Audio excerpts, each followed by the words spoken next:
Најнапред сакам да изразам мојата и нашата благодарност за вашето присуство во овој број и за тоа што така брзо одговоривте на нашиот апел.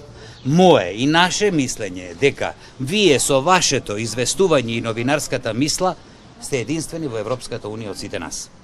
Почитувани сограѓани, во нашава земја само успехот не се простува. Каква порака ние ќе оставиме до младите генерации? Овој тим е 24/7 на клиника, да знаете.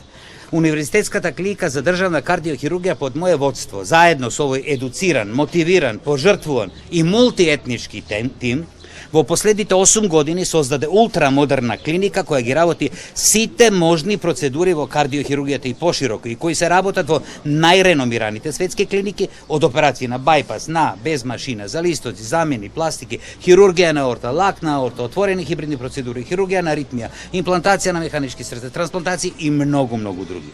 Создадовме изворедна, најопремена единица за интензивна нега, специјализација по кардиохирургија, специјалисти, докторанти, реализирани усовршувања во регионот и по светот и излечивме многу најтешки пациенти.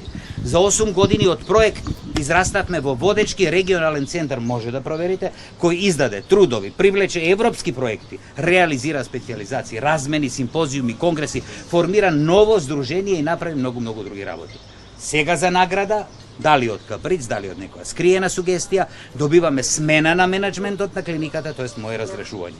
Покажуваме одличен пример на младите генерации, дека ако се учи, создава, оперира 24/7, ако се сака земјата, ако се биде бескрајно пожртвуван за пациентите, ако се опреми клиниката како најмодерните светски клиники, не чини, туку треба да ја напуштиме ли клиниката и земјата, или да не се прави сето тоа. Ако сето ова се прави и се има магистериум, докторат, 3 специјализации, титули за редовен доживотен професор, се оперира, се едуцира, се воведува се што е најново, значи ли дека се спие? Не знам, да видиме. Ова позади е пример за вистински мултиетнички колективи.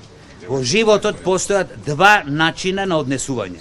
Или да се работи, создава, учи и оди напред, или да се гази по сето тоа. Го повикуваме уште еднаш Министерството за здравство, министерот и владата да ја преиспитаат одлуката за разрешување. Цврсто стоиме на ставот дека тимот кој победува не се менува. Да ја оставиме политиката на страна.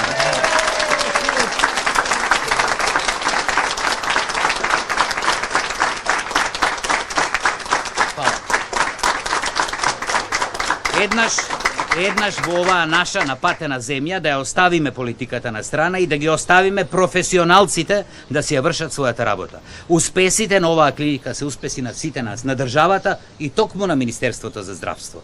Разговарајте со фондот колку средства заштедивме со тоа што оперираме се што е можно во нашата субспецијалност. Сметаме дека за вакви ситни пропусти, ете нека се и наши, не треба да има разрешувања. Сметаме дека најискусните луѓе треба да ги водат клиниките. Не знам што повеќе да кажам, сакам да кажам дека на оваа клиника нема работно време. На оваа клиника се работи 24/7. Некој не се откуцал, беше апаратот во последниот месец расипан, никако да го поправиме. Некој не се откуцал, ами ако се откуцуваат сите колку што работат, јас не ќе можам да ги платам. Јас не можам да ги платам овие, тие се постојано на работа. А сега за тоа не критикуваат, нели? Или за 2 дежурства што јас сум покрил, не сме имале дозвол. Па како нема, кога прво јас ги покривам сите и оние најискусните меѓу нас, а второ морам да пополнам дупки, тие луѓе мора да отидат на одмор, морам некогаш јас да дежурам како и сите директори во клиничкиот кампус.